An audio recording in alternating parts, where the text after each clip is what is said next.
warahmatullahi wabarakatuh. Halo sahabat BP Batam, kembali lagi dalam Ngobras, Ngobrol Bareng Humas. Talk show yang membahas seputar Batam yang dikemas dengan obrolan santai edisi Ramadan tahun 1444 Hijriah bersama saya Rahma Utari.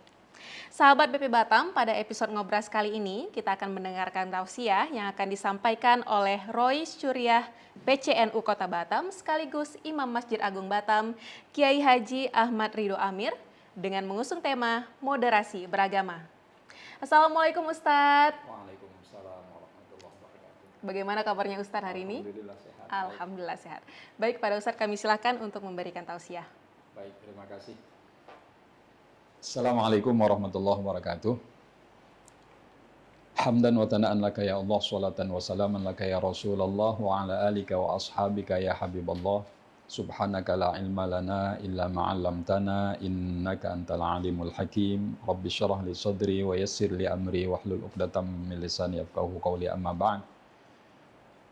Para pemirsa sekalian yang saya hormati, saya muliakan, terkait dengan moderasi beragama, bahwa sesungguhnya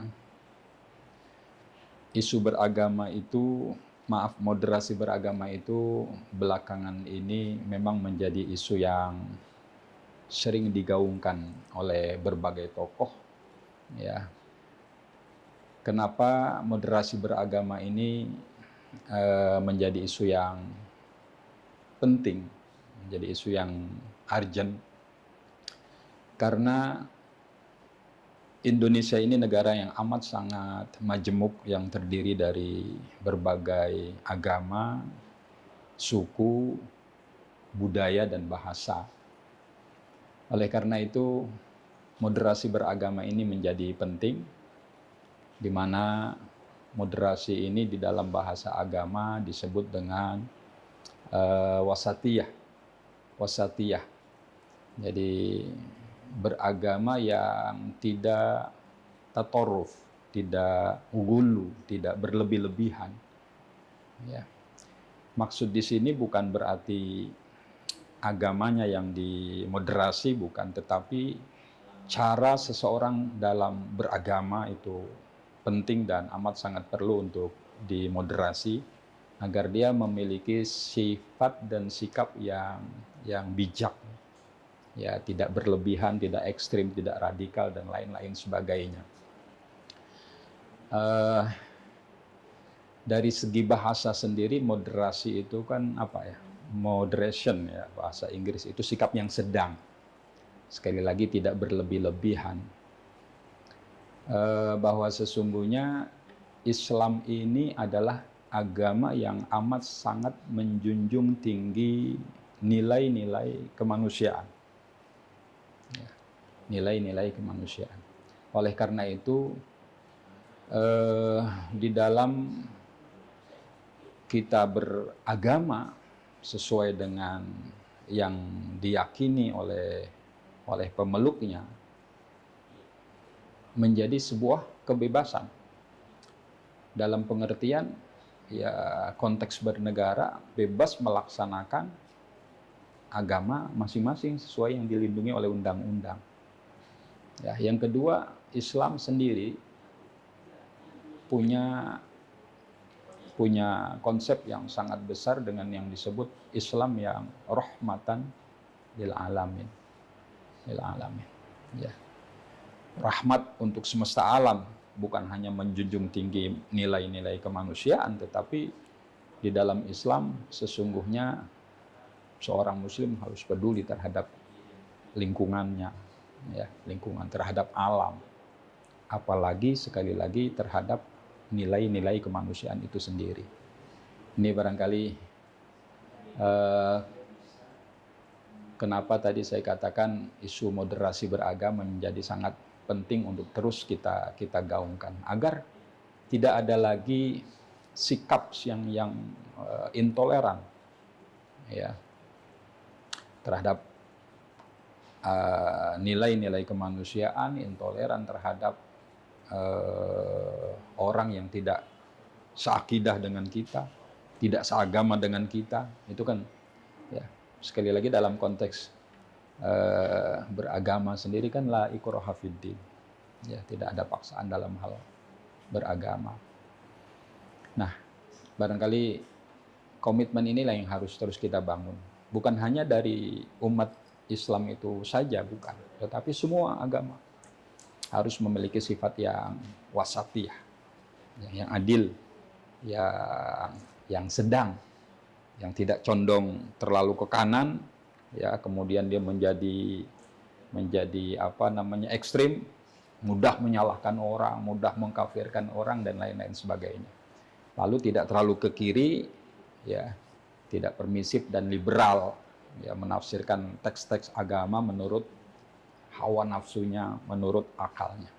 Barangkali itu sebagai pengantar. Baik, terima kasih Ustadz. Ini ada beberapa yang saya highlight tadi yang Ustadz sampaikan, mulai dari kita itu hidupnya beragam, kemudian banyak sekali keyakinan-keyakinan, kemudian juga kita tidak boleh radikal dan mudah untuk menjudge atau menilai seseorang itu, oh dia salah, oh dia benar. Nah, ini ada pertanyaan yang linear, Ustadz. Pertanyaan begini, Ustadz, sebenarnya ada berapa sih aliran dalam Islam dan bagaimana menyikapi teman-teman Muslim yang berbeda aliran, tapi selalu berkomentar itu bid'ah, itu salah, lalu mengatakan kafir jika tetap melakukan hal tersebut. Ya, baik, khususnya di dalam Islam 10 tahun yang lalu lebih kurang, ya Kementerian Agama itu punya database tentang aliran itu lebih daripada 350 aliran yang ada di Indonesia. Lebih dari 350? Ya. Nah, bukan hanya dalam agama Islam saja aliran-aliran itu ada, tetapi hampir di semua agama itu ada sekte-sekte. Betul. Ya. Oleh karena itu kita juga harus arif dan bijak menyikapi perbedaan-perbedaan itu.